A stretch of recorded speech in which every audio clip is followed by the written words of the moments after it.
दिनैहाय जोंनि सिकनाझार English medium फरायसालियावहाय जोङो एनुअल डे कम पेरेंट्स डे सेलिब्रेशन खालामदों। बे जानाखि जोंनि बे सेलिब्रेशनसआव जोंनि मानगोनां गार्जेन्स बिथांमोनहा फैदों, पेरेंट्स बिथांमोनहा फैदों आरो बेजों लोगोसे जोंहा एजुकेशन बिफाननि आथिखालनि जानाखि नैबे जोंनि सेरफांगुरि बाजारनि सिङाव गायसनजानाय सिकनाझार फरायसालि बावहाय जोंहा गायसनजेननायनिफ्राय लानानै दिनैसिम बियो 7 बोसोर जानानै थांबाय आरो जों माखासे बोसोरफोराव पेरेंट्स मिट बा बिमा बिफाफोरजों लोगोसे फोरोंगिरि जों बयखौबो दिनै जयै लोगो हमलायनानै बोसोरनि गेजेराव मोनसे हाबाफारि जों बेखौ दिनै खुंफुंनाय जादों आरो बावहाय जोंहा आलासि महरै लेंहरदों जोंनिनो सोलोंथाइ बिफाननि EM मानाव गेदेर श्रीजुत रबिराम नार्जारी बिथां आरो लोगोसे ग्रेस इंलिश स्कुल बलामजरानि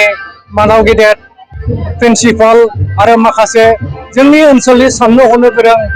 इन्टेलेक्चुवेल गासैखौबो जों लेंहरनानै दिनैनि बे प्रग्रामखौ मेहेर गोनाङै जों खालामनो सानदों आरो बेनि गेजेरजों जोङो बयनिसिमबो रायजो राजा आइ आफा बिदा फंबायनिसिम बेखौनो दिन्थिनो नाजादों जे जोङो बर' माहारि दानायनि गेजेराव सोलोंथाइया जोबोद गोनांथार। जोङो बाहाय सिकनाझार फरायसालियाव इंलिसखौबो मोजाङै फोरोंनाय जायो आरो बेजों लोगोसे जोंनि बर' बिमानि गोदै राव जायखौ बिमानि राव MIL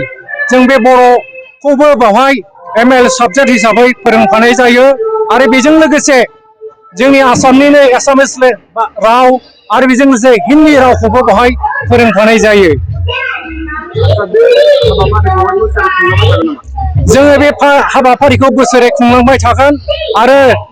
बोसोरफ्रोमबो जोंनि पेरेन्ट्सफोरखौ बे हाबाफारियाव गाजा गोमजायै बाहागो लानो थाखाय आं गुरैयै खावलायो।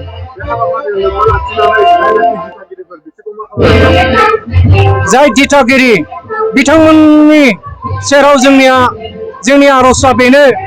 जे गथ' गथायखौ खालि स्कुलाव हरनायावनो बिथांमोननि दायथ'आ जोबा। जों बावहाय समनि गेजेराव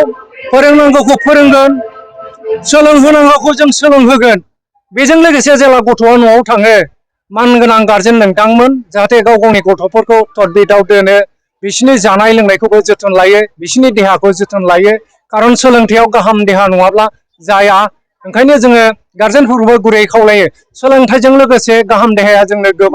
जोबोरैनो गोनांथार आरो माहारिनि गेजेराव सोलोंथाइया जोबोद गोनांथार। सोलोंथाइखौ गाहामै जोङो गथ'फोरखौ सोलोंथाइनि गेजेरजों जौगाहोनो हाबासो जोंनि बे नोगोरारि गाहाम आखल आखु